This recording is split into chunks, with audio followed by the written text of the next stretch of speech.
Now, herd immunity is a common phrase in scientific circles, but has only become more familiar in the wider population during this COVID-19 pandemic.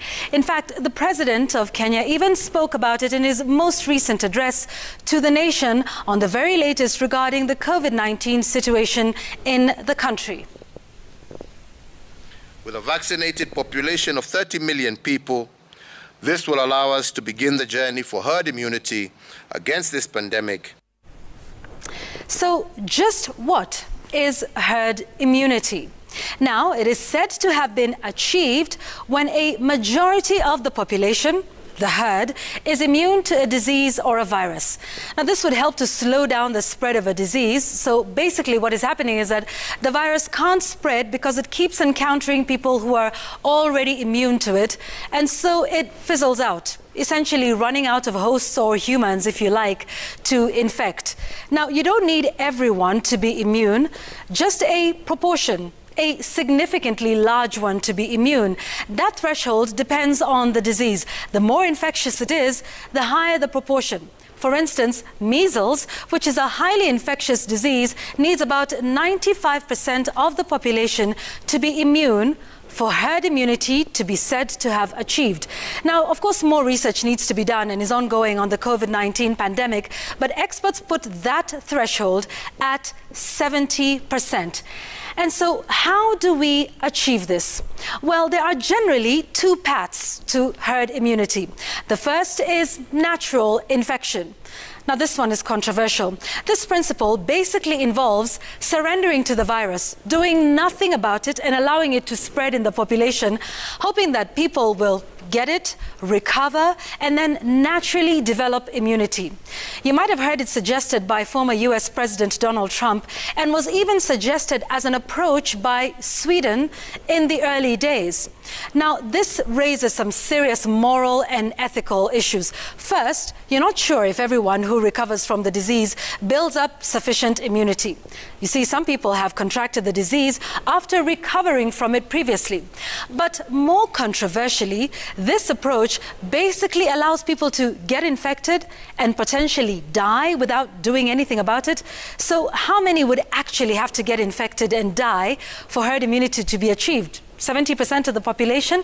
Not to mention the fact that it would leave vulnerable populations such as the elderly and those with underlying conditions at greater risk. Also, the number of infections could be so high as to overwhelm the health facilities, which is exactly what herd immunity is trying to prevent in the first place. So that is not favored too much by scientists. The second one, and the more reliable path, is vaccination. So this occurs when you have a significant proportion of the population immunized or vaccinated, because vaccines create immunity without causing illness or death. Now, this is what has rid the world of many dreaded diseases like smallpox and polio and even diphtheria. Now, if you remember that, that's the DPT immunization that's given to babies. Remember that? Well, these are the paths. However, there are a few challenges to this approach of herd immunity with vaccination with respect to COVID-19. One is vaccine hesitancy. That could hamper the uptake of the vaccine and therefore allow the virus to continue to spread in the population. But vaccine hesitancy is not even the main issue for Kenya and those of us in the global south. The main challenge is the second one here. Vaccine inequity. You've been hearing about this. We're not getting adequate or enough supply to this life-saving vaccine. The troubles in Kenya bear witness. You know that. The surge in India hampering the supply to Kenya and other countries. Now, the problem with this is that even if those in the wealthier countries achieve herd immunity, they could still reverse those gains as long as there are populations in other parts of the world that have not received it, as the infections spread much faster now due to globalization. The world is a global village. People can move around a lot easier and faster. Also, the more people get infected, the more variants develop. And these could eventually also infect those who may have achieved herd immunity or brought the spread under control. Now, it's also important to remember that we're still learning so much more about this virus, and the vaccines that were developed in record time, about 9 months to a year. So we still don't know, for one, the duration of the protection that the vaccines offer. Will we need booster shots in the future? Now, there is the suggestion, in fact, I'm sure you've heard it, and we reported it here, that a third jab could offer even more protection and would be needed.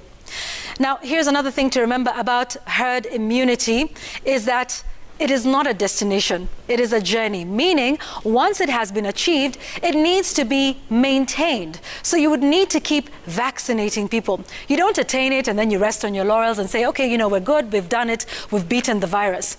Now, the other important issue is that even after herd immunity is achieved, we may still encounter some outbreaks, you know, smaller pockets of spread.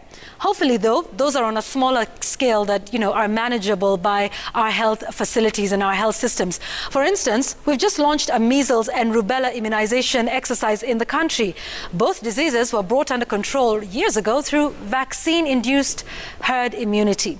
But from time to time, we continue to experience outbreaks as we are here in the country right now. In fact, there was also a measles outbreak in the United States, no less, in 2019, not too long ago, when about 1,300 cases were reported across 31 states. That was the highest number since 1992, prompting an immunization exercise there as well to bring it under control. Now, a majority of these cases were reported, you guessed it, amongst people who had not been vaccinated against measles. Now, back to Kenya's case. Will we achieve herd immunity by mid-2022, as President Uhuru Kenyatta says? What would that number look like? Now, the president said 30 million out of a population of about 45 million, and that would be at about 66.6% of the population, perhaps reaching that threshold of 70%.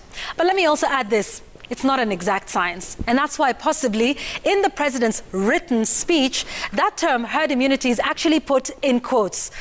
And also because a lot of factors, including the steady supply of the vaccine, is not a matter that's entirely in our control.